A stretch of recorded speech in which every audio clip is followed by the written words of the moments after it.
Hello friends, आप सभी का हमारे YouTube channel dream government job में स्वागत है। तो आइए देखते हैं महत्वपूर्ण शब्दावली। ये सब्जेक्ट हिस्ट्री से रिलेटेड है और ये महत्वपूर्ण शब्दावली बहुत ही काम की होती है। इसमें एक दो प्रश्न जरूर आते हैं। अगर आप भी कंपटीशन की तैयारी कर रहे हैं जिसमें BPSC 3.0 RPSC second grade first grade दे रहे हैं तो ये महत्वपूर्ण शब्दावली आपको जरूर काम आएगी। इसमें से एक या दो प्रश्न जरूर आते हैं। तो आइए देखते हैं महत्वपूर्ण शब्दावलियों में।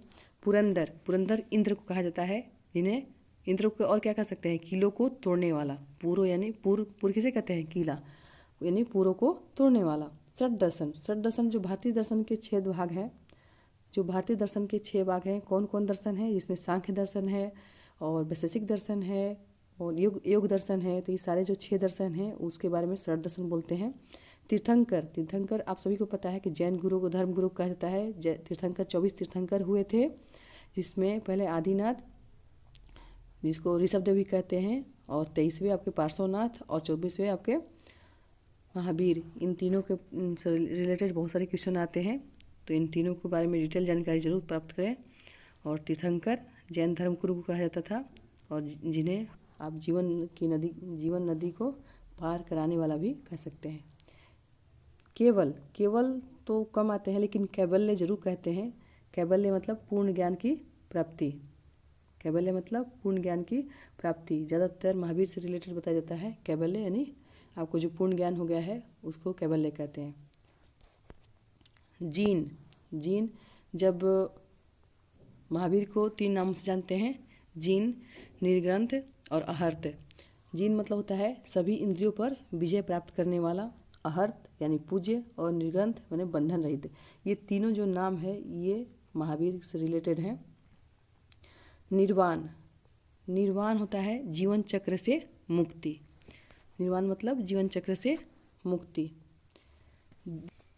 दिगंबर और श्वेतांबर ये जैन धर्म से संबंधित है। दिगंबर जो वस्त्र नहीं धारण करने थे, जो वस्त्र धारण नहीं यानी कि दिशाओं को अपना वस्त्र समझते थे, उन्हें दिगंबर कहा जाता था। और जो श्वेत वस्त्र धारण करते थे उनको श्वेतांबर कहा जाता था।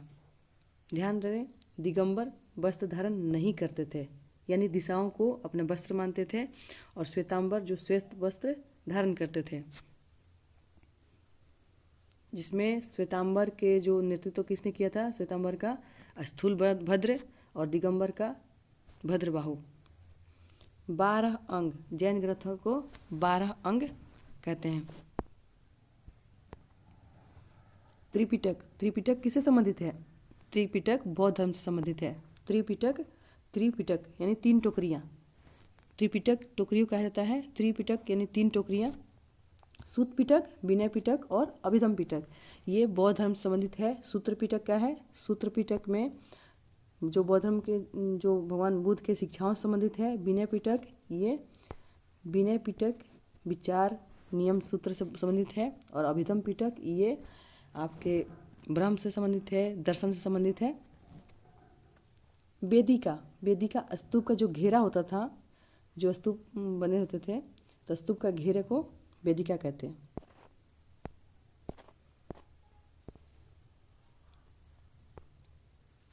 तोरण, स्तूप का जो प्रवेश द्वार होता है उसे तोरण कहते हैं। मंदिर के गर्भगृह के ऊपर जो बनी हुई आकृति होती है उसे विमान किसे कहते हैं? मंदिर के गर्भगृह के ऊपर, गर्भगृह यानी कि जो मेन मंदिर होता है, मुख्य मंदिर, उसके ऊपर बनी हुई आकृति को विमान कहते हैं। गोपुरम मंदिर के प्रवेश द्वार।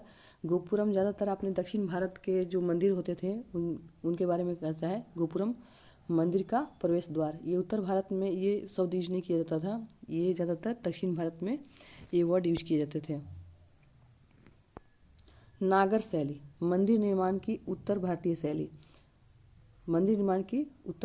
शैली। आपने देखा होगा कि नागर शैली, द्रविड़ शैली और बेसर शैली। नागर शैली जो उत्तर भारत में संबंधित था, द्रविड़ शैली जो दक्षिण भारत में संबंधित था, और बेसर मतलब कि जो उत्तर भारत और दक्षिण भारत का सम्मिलित रूप बेसर होता था।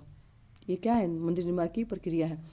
तो ये आपने देखा अभी कि नागर शैली क्या है? मंदिर निर्माण की उत्तर भारतीय शैली। ध्यान रखें, उत्तर भारतीय शैली। द्रविड़ यानी कि मंदिर निर्माण की दक्षिण भारतीय शैली, और बेसर नागर और बेसर शैली का सम्मिलित रूप। बेसर यानी कि नागर और बेसर शैली का मिश्रित रूप या चालुक्य शैली, यानी कि चालुक्य जो थे उनकी शैली यही थी होती थी बेसर शैली में। महाभिनिष्क्रमण, भगवान बुद्ध ने जब गृह त्याग किया था अपने पिता से बिना आज्ञा लिए 29 वर्ष की आयु में, तो इसको जो इन्होंने गृह त्याग किया था उसे ही महाभिनिष्क्रमण कहते हैं। जो अपने बच्चे राहुल को छोड़कर, अपनी पत्नी को सोते हुए छोड़कर चले गए थे, तो उसे ही महाभिनिष्क्रमण कहते हैं।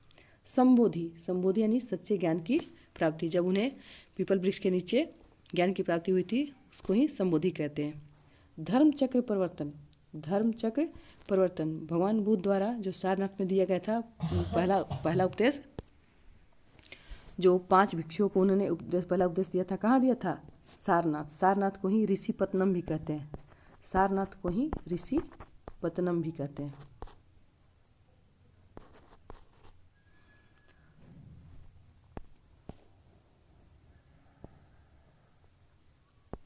श्रमण, श्रमण सन्यासी को कहा जाता है, श्रमण सन्यासी को कहा जाता है। थेर, धर्म जो बौद्ध धर्म के धर्म प्रचारक थे उनको थेर कहा जाता था। और जो थेरी यानी महिला बौद्ध प्रचारक, धर्म प्रचारक, जो पुरुष धर्म प्रचारक थे, जो पुरुष बौद्ध धर्म प्रचारक थे उन्हें थेर कहा जाता था, और जो महिला बौद्ध धर्म प्रचारक थी उन्हें थेरी कहा जाता था।